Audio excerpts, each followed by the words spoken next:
This is Jenna and Candace, host of Rewritten here on Public House Media. Thank you so much for listening to the following broadcast on Public House Media. Once you are done with this episode, I hope you'll come check out my show, Rewritten, where we will talk about you having limitless potential and can rewrite your story at any time. No matter your background, your past, or current situation, you can have the type of life you crave.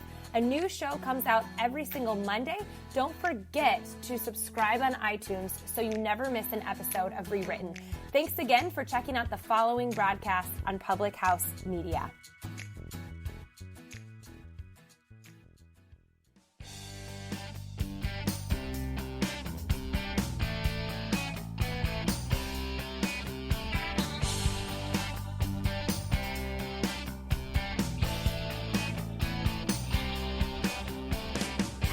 Hello. Welcome and thank you for joining the Confessions of a Military Spouse podcast. We are your hosts, Jenna and Candace Gomez. Jenna is a military spouse of 10 years, a mom, a registered and certified dental assistant, and a certified phlebotomist. Candace is an active duty military member of 17 years, a military spouse of 13 years, a mom, and a student. Again, we just want to say thank you for being here with us today. As always, we highly encourage you to share our podcast, and we definitely appreciate any and all feedback. So if you would like to leave us some feedback, please feel free to email us at confessionsofamilspouse@gmail.com or find us on Facebook or Instagram at Confessions of a Mil Spouse or at publichousemedia.org.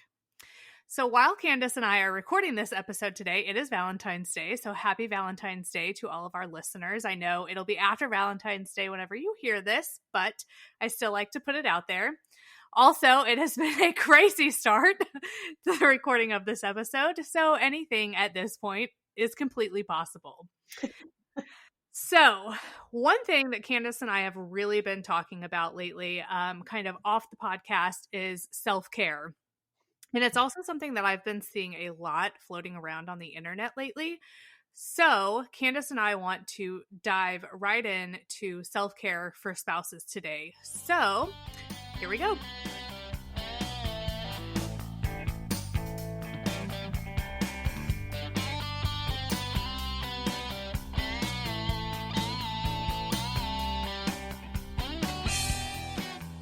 What a crazy start.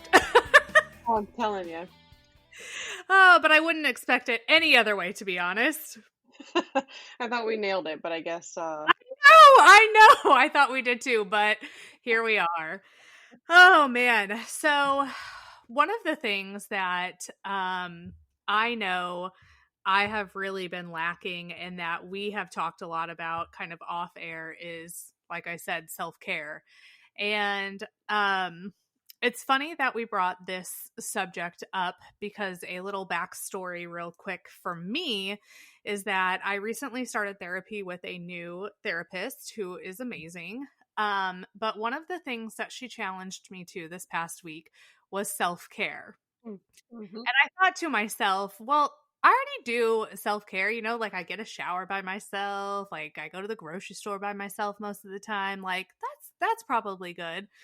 And she, of course, asked me what I was doing for self-care. And I told her, like I work out and I try to eat good. And she's like, no. Those are self-care. But she's like, that is not the self-care that I am talking about. Yeah, right. Mm-hmm. And that's when it kind of hit me, like, how many spouses and wives and moms think that taking a shower alone is self-care and that going to the grocery store alone is self-care and getting that 30-minute workout in by themselves is self-care. I know I obviously did, and so I can't imagine that I'm the only one in the world that thinks that. Yeah, no, definitely. So it's funny that you say that though. So I want to I'll do it in a second. I want to read something that someone I used to work with, she posted, a mom also, and I'll give you a little bit of her story. I'm sure she wouldn't mind. But no, I'm with you. I think the first step to self-care is mental health. And I don't know this about Jenna, but she definitely just told everybody, right? She sees a counselor. So I didn't know that, but to to be fair and transparent, so do I. I see a counselor, or the Marine Corps has Marine and Family Life counselors that are embedded at certain levels of units, and so I see one because for me it's a de-stress technique. It's something that helps me um, just deal with everyday stressors. I mean, and I talk to her about all kinds of stuff, not just like, a lot of people think that it's about their spouse or, the thing that's the most difficult in their life. But, I talk to her about things that I'm finding difficult to communicate with my 7-year-old and my 3-year-old, and how to communicate like with family and stuff like that. So, uh, that's really a mental health check for me. It's a decompression time for me, and so if people are often put off by that, but I encourage you like not don't be, because it's just another place to download some of that mental load that most spouses carry around. Most military spouses that carry around that mental load of constantly being the one to be on all the time and to do all the things all the time because you're so used to your spouse just not being home or around. Yes. Or Yes. maybe they are home, but they work till, 7, 8 o'clock at night, or they're on duty that weekend, or whatever it is. They're just not there. So that mental load of, oh, I got to pick up the prescription. Oh, we have to go to dance. Oh, we have this after school activity. Oh, let me remind my spouse 15 times that my kid is doing a holiday concert at school. They got to be there, right? So you're carrying that mental load all the time, and it gets crazy. So one of the Marines I used to work with, she uh, she's out now, and so is her husband. They were dual active duty for a little while, but they're both EAS since then, and they have 3 children. And one of her children just came back with clean scans from having cancer. Oh And my gosh. when I say children, I mean she's young. She's young. She's younger than Ella and Rosie, so she's definitely under the age of 8, probably right around there. Um, but she's a big advocate for a lot of motherly things because she went from being a working mom and a working spouse to being a stay-at-home mom for a little while. And of course, as you can imagine, with a child who has cancer, it's rough, right? I could not imagine that. I've had my own set of things that I would never put on to people, but having to deal with childhood cancer, not something I would ever be able to imagine having to go through. But she posted this thing, and I thought it was really fitting for today. And it says, cleaning your house without kids is not a break. Showering is not a break. Grocery shopping alone is not a break. If chores and basic hygiene, it's chores and basic hygiene, but mothers are supposed to be grateful to do these things that literally everyone else just does. Yeah, So I thought that was just kind of perfect, right? Like, just it is. get a shower alone and I get to clean my body is not a break from the mental load, because I don't know about you, Jenna, but like even when I'm in the shower, I'm like, what do we have today? Oh, today's Monday. We have dance. And so I have to pick Rosie up, which means dinner's going to be late. So when are we going to squeeze in her homework? I got to remind her before I drop her off. She's got to try to do her homework at the youth center before I get her. I'm only going to remind her of that 15 times before, like. I mean, I laugh, but it's so true because absolutely. And that, like you said, that's one of the things that I talk to my therapist about too. And if you follow me on my regular social media, you probably have seen here and there that I was recently diagnosed with something called PMDD, which is premenstrual dysphoric disorder. And unfortunately, it's just not a great way that my body reacts to the hormone imbalances throughout the female cycle, and it sucks. Like straight up, it sucks. And so one of the things that I started seeing my therapist for was the fact that I have this PMDD, and when I'm going through the cycle, like how to help myself.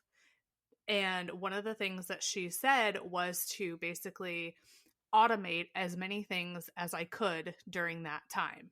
Meaning, okay, my daughter is 8, she can pack her own lunch. Let her pack her lunch in the morning. That's boom, one thing less on my mind that I have to worry about. And it's not your lunch. Right. I mean, and look, there's a lot of people, they're the parent in the situation, they think it's their responsibility. Look, it's not your responsibility to take whatever your child wants to take to school for lunch and put it in a lunchbox for them. Spend 2 weeks teaching them how to do it, and then it's their responsibility. Rosie packs her lunch, and people look at me like I'm crazy, and I'm like, I don't have time for that. And I'm not Yeah. waking up an extra 30 minutes to put a lunch together for my 7-year-old who is perfectly capable of opening a refrigerator and doing it her damn self. Yes. And that's exactly what my therapist said. She said, I don't mean it to sound harsh. She's got kids too. She's like, but literally, that is something so simple. And I mean, Ella takes a lot of fruits and vegetables. Okay, cut up the fruits and vegetables, put them in containers on a Sunday, and then the rest of the week, she can do it by herself. Yes. And that literally is one less thing that I have to worry about in the morning. On top of, okay, I need to work out. I have to make sure we have this, this, and this at work. I need to make sure I remember to do this. Oh, I need to text Dustin. Like the list goes on and on, all before 6 a.m. Yes. Yeah, absolutely.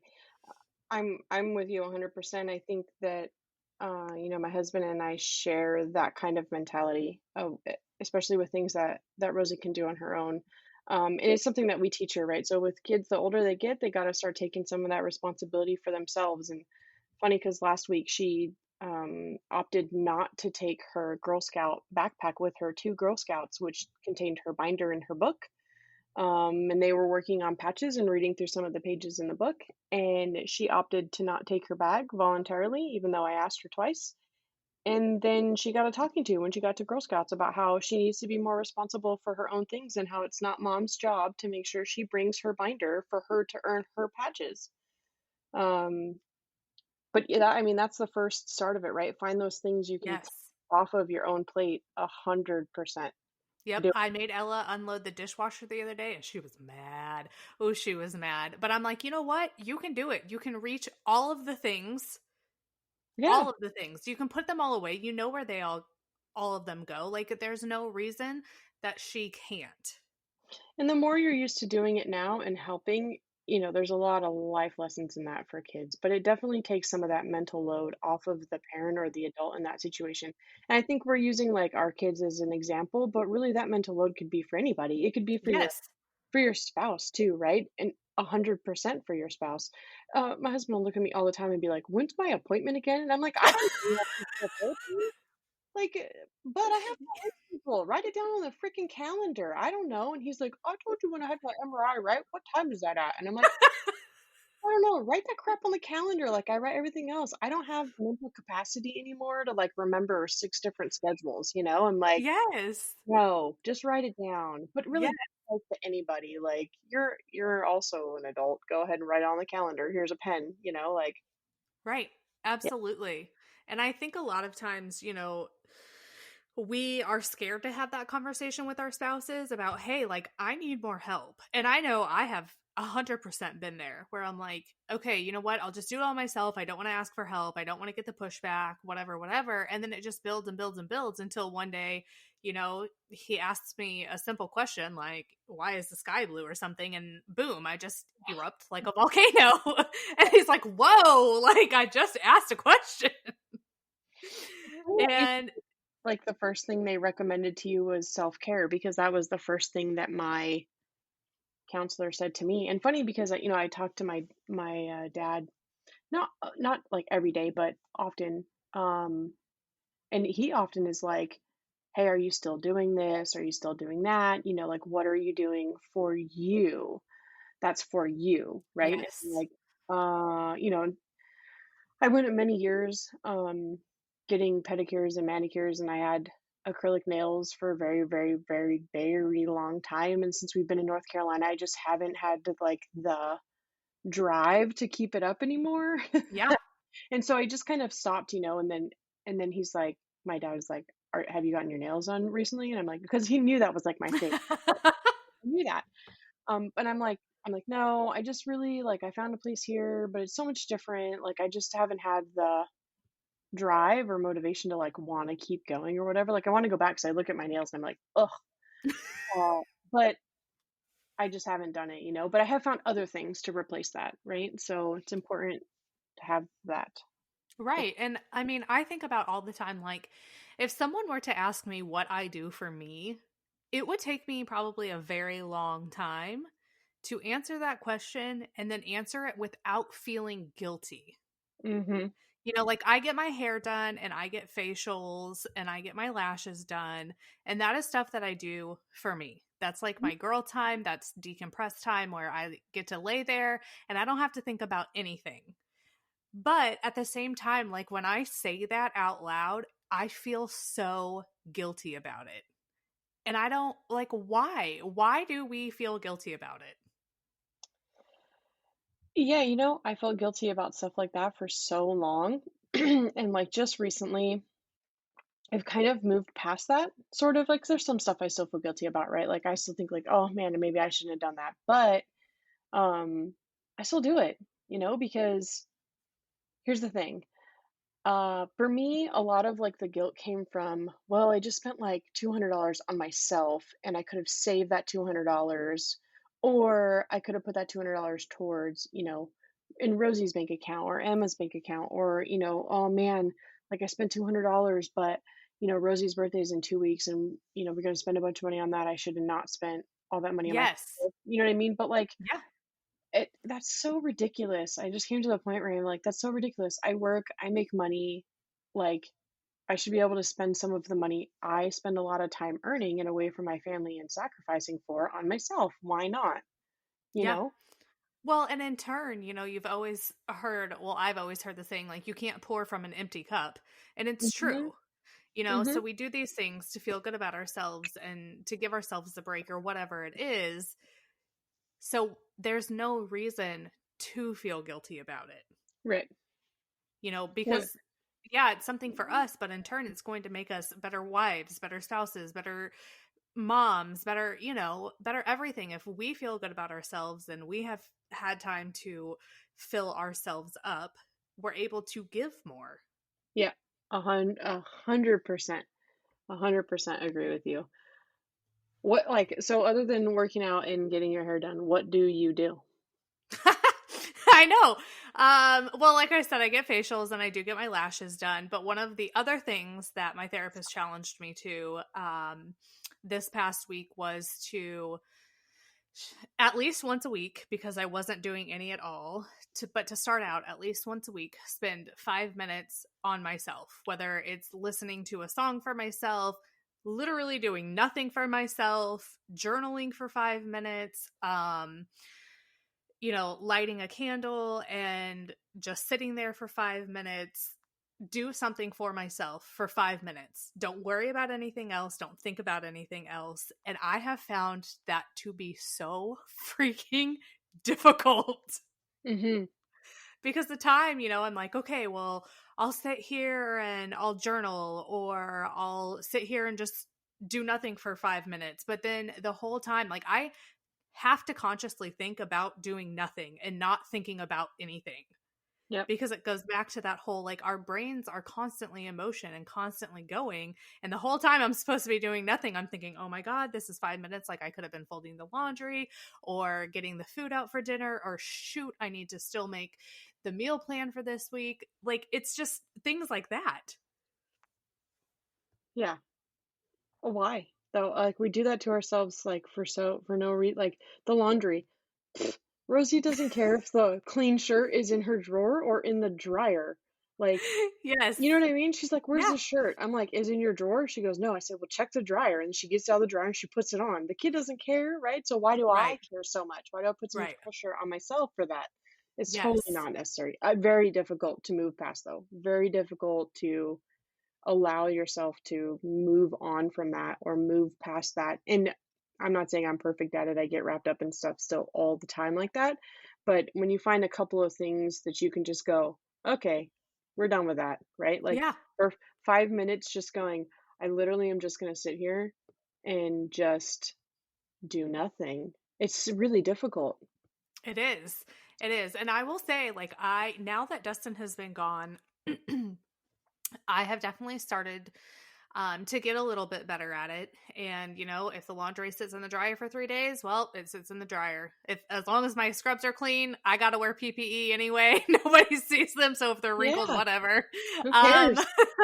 and, I used to be clean my house once a week type of person. And if I didn't, it would just drive me nuts. And now I'm like, it's mostly clean. Whatever. Like, Yeah. I'm not living in a pigsty. Ella's got all of her needs met. I've got all of my needs met. And it is what it is at this point. You know, I am doing the best I can. And again, if anybody follows me on social media, you would know, like, I've had a bunch of health stuff going on as well. Yeah. And mental health and physical health and everything else. So it has, like you said, taken me a while to get to that point, and I'm definitely still not at that point with everything, but there are some things that I'm really starting to get there, and I'm like, you know what? I found this new TV show on Netflix that I want to watch. My house can wait. Yeah. I mean, seriously, it can wait. For real. It can. It It can. absolutely can. Yeah. And, you know, I hate that society and people think that they need to put all of this pressure on themselves. Like, there's enough pressure from the world in general that pressure from yourself just, it isn't necessary. And it's definitely Yeah. not a good part of self-care. No, it's totally not. I mean, and self-care is important. It's important for other people to see you doing self-care, right? Yes. Like, other people need to see you doing that, because when you're doing it, it encourages other people to do it. But it also just kind of sets boundaries with people, right? Which is probably another form of self-care, setting boundaries with people. But I think when they see you doing something that's, you make time for yourself, right? It just sets boundaries for people of like, okay, well, that's their time. Like, let me just let them do what they need to do for themselves, and then I'll get the full version of them, or the best version of them, once they've had some time to kind of reflect on themselves and do their own thing. I just think I Yes. find self-care really hard, because I my version of self-care is something that continues to be productive. Like, I can't, like you're saying, like sitting for 5 minutes, like I would rather, for if I did nothing for 5 to 10 minutes, I would feel very unproductive, which is not self-care for me. That would just cause me more stress. So in my Yes. mind, if I were to sit for 5 minutes, um, I would rather take those 5 minutes and say, okay, well, what are some other topics I want to talk about on the podcast? What are, let me look at my school schedule and make sure that I've accounted for all of my posts and my assignments coming up and my quizzes are done for the week. And I'm not saying I'm going to go do the quiz right in that second, but I'm just saying, like, it makes me feel better to be productive in those 5 minutes than anything else. Because if I just sat for 5 minutes, I would probably go crazy in that 5 minutes of doing nothing, because I know there's other things I can do. But for me, going to school is self care for myself. I want a degree, and it's not for anybody other than me. It serves no other purpose at this point other than I want to accomplish having a bachelor's degree. And it really doesn't do anything for anyone else except for myself, right? So Yes. for me, that's Which, like my version. yeah, and I think that's amazing, because I don't think people think about that in that manner. And I completely understand where you're coming from. One of my goals in life is to go back to school and to get my RN degree. And eventually, I want to become a certified registered nurse anesthesiologist. Like, there's stuff that I want to do, and it's not for anybody else, it's only for myself. Right.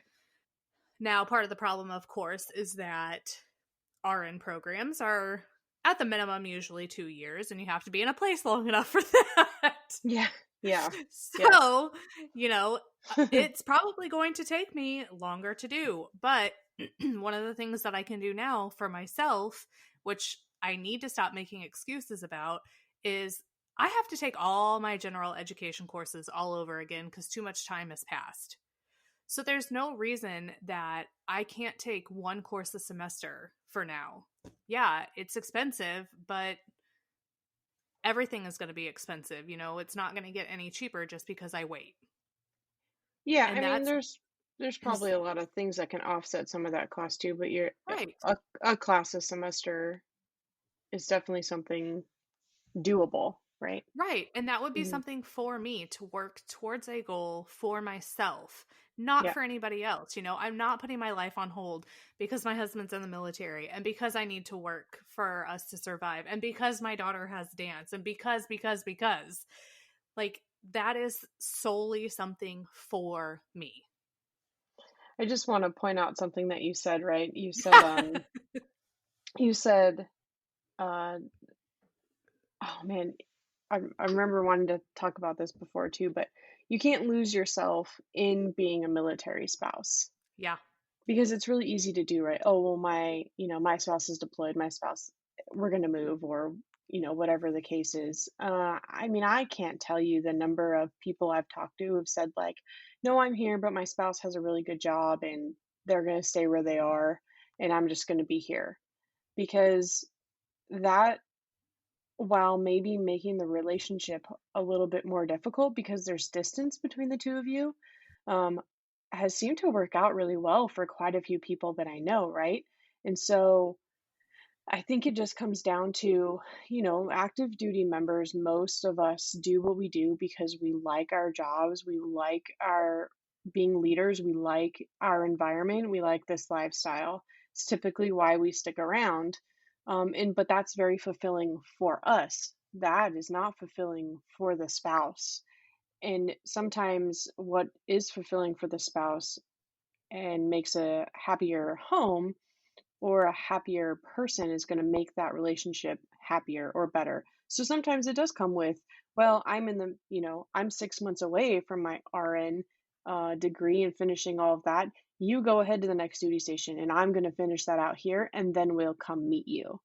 Right? Yeah. It's totally doable. And if in the long run, that may be something that provides you more strength in your relationship because you as an individual are feeling better, right? Right. Yeah. Absolutely. And the one thing that I have to say that I admire you for is the fact that you're active duty, your husband's active duty, you guys have 2 kids, and you're still going to school. Like, that in itself to me is so impressive. And it really drives me and motivates me to be like, you know what? Like, things could be so much worse. Things could be so much harder. Yeah, I work my ass off at my job. And yeah, I have a kid. Yeah, I have to do it by myself. But you know what?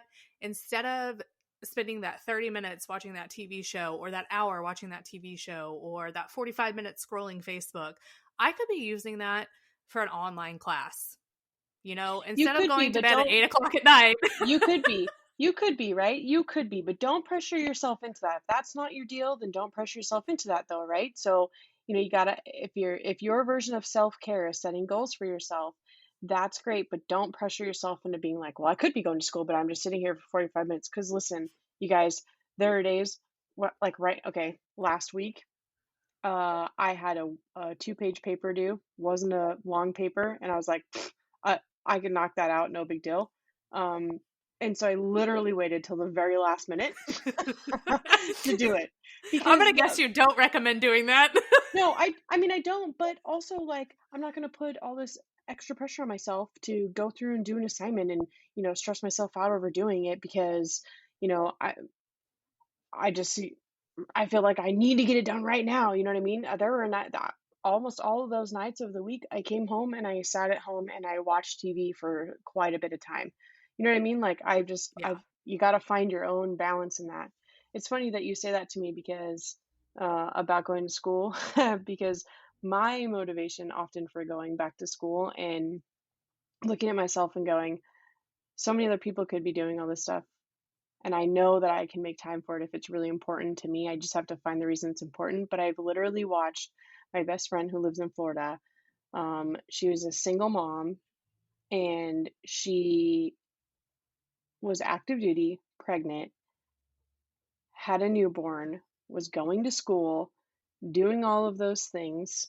Um, she was also fully responsible for her mom. So her mother was her dependent because her mom had breast cancer.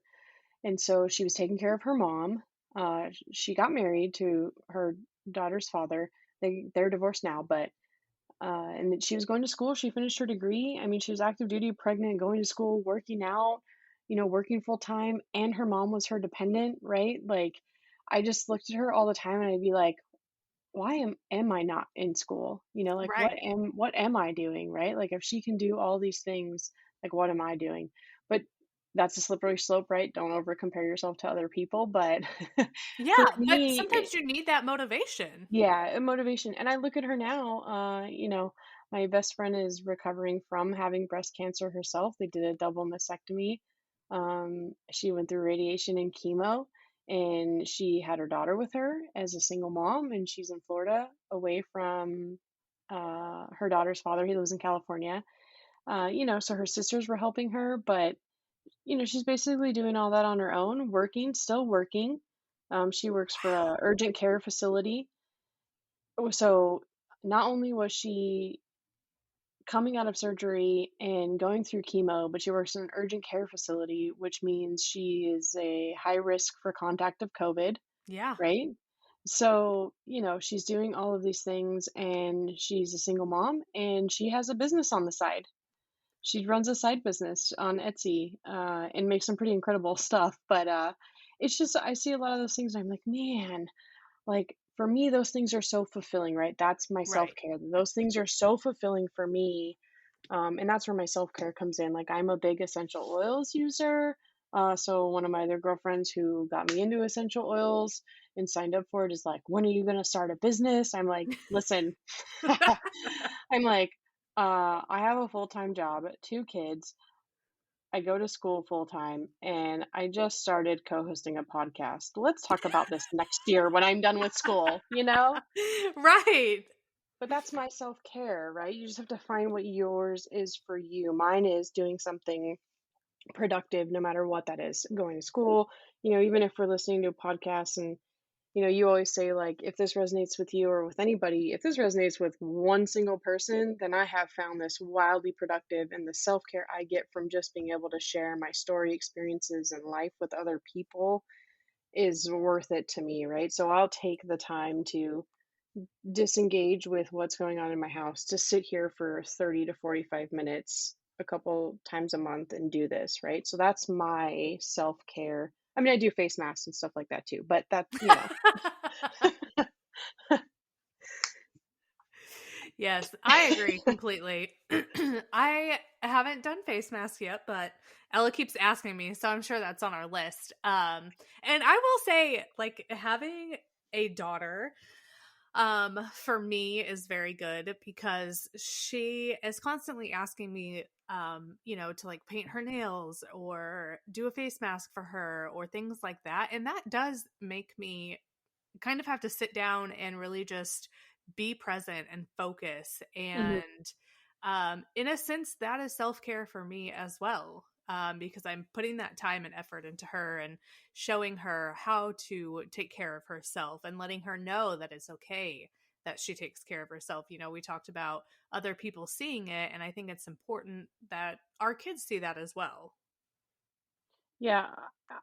I have 2 daughters and I want them to know that they are important in taking care of themselves.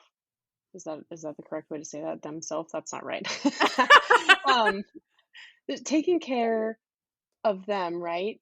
Just looking internal and saying, what do I need to be the best version of me that I can be? And prioritizing that, being able to show them that and do that is really important for me to show them because at some point in their life, they're going to get wrapped up in a relationship or they're going to get wrapped up in work or they're going to get wrapped up in school and they're going to become that thing instead of their own self. Yeah. And I want them to know and see that you may be able to do that for a little while, but at some point you need to look back and go, okay, it's time for me to be myself. And what do I need to do to get to that point to take care of me and to make sure that I can be my best self for other people? Because when I'm my best self, it's better for others also. So that self care piece is important for me to demonstrate for them. Absolutely. And I think that was the best way that we could end this episode. Candace coming in clutch as always with the great pieces of advice. So as always, like Candace said, if this resonates with you or anyone else, please be sure to share and make sure you subscribe on your favorite podcast listening platform so you never miss an episode.